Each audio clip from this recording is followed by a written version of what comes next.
Amis. Si vous êtes coréen, la première chose qui vous vient à l'esprit en matière de santé. Peu de Coréens ne connaissent pas garder la tête au frais, les pieds au chaud. Cela signifie que la tête doit être froide et que les pieds doivent être chauds. L'énergie chaude monte et l'énergie froide descend, résultant en une harmonie du yin et du yang, et naturellement le corps devient sain. Sur le même principe, il y a un dicton qui dit pas de maladie de la tête due au froid, pas de maux d'estomac à cause de la chaleur. Cela signifie que la tête ne tombe pas malade parce qu'elle est froide et que l'estomac ne tombe pas malade parce qu'il fait chaud. Autrement dit, votre tête doit être froide et votre estomac doit être chaud.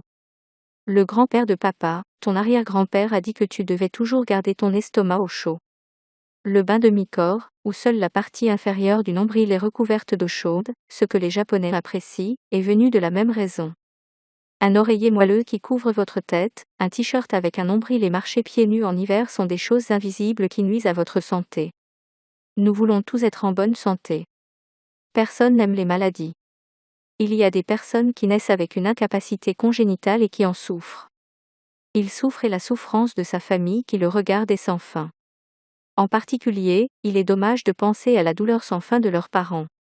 De plus, même si vous êtes né en bonne santé, vous pouvez tomber malade en raison d'accidents, de mauvaises habitudes de vie ou du stress d'une vie sociale. Il est difficile d'éviter les maladies tant qu'elles naissent avec le corps humain. La maladie ne se produit pas simplement parce qu'elle est liée au corps. Au contraire, il est souvent directement ou indirectement connecté à l'esprit. Si vous pensez à la racine de la maladie, vous pouvez constater que cela commence par une cupidité que nous, les humains, ne savons pas comment satisfaire. Nous devons cultiver la sagesse de contenir la cupidité et savoir comment satisfaire de la bonne manière. La souffrance provient de la recherche de richesse, de position, d'honneur et d'amour, et l'angoisse et le stress proviennent du mécontentement à l'égard de l'état actuel. Souviens-toi, ami. Le fait que l'argent, l'honneur et l'amour ne sont pas éternels et qu'ils ne cessent de changer. Qu'il n'y a pas de souffrance si vous êtes toujours satisfait.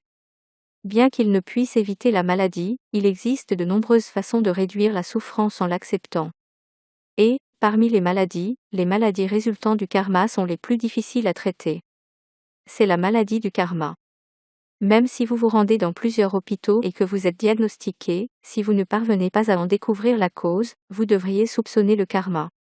Dans ce cas, la religion peut être un médicament, et il sera utile de consulter des moines, des pasteurs, des prêtres qui ont bien pratiqué.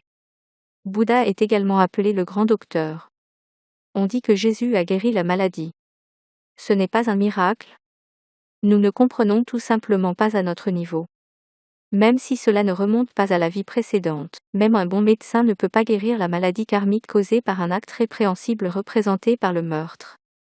Le moyen de guérir cette maladie réside dans la vraie repentance et la libération des animaux de la mort. Une solution consiste à adopter et à élever des chiens et des chats qui doivent mourir.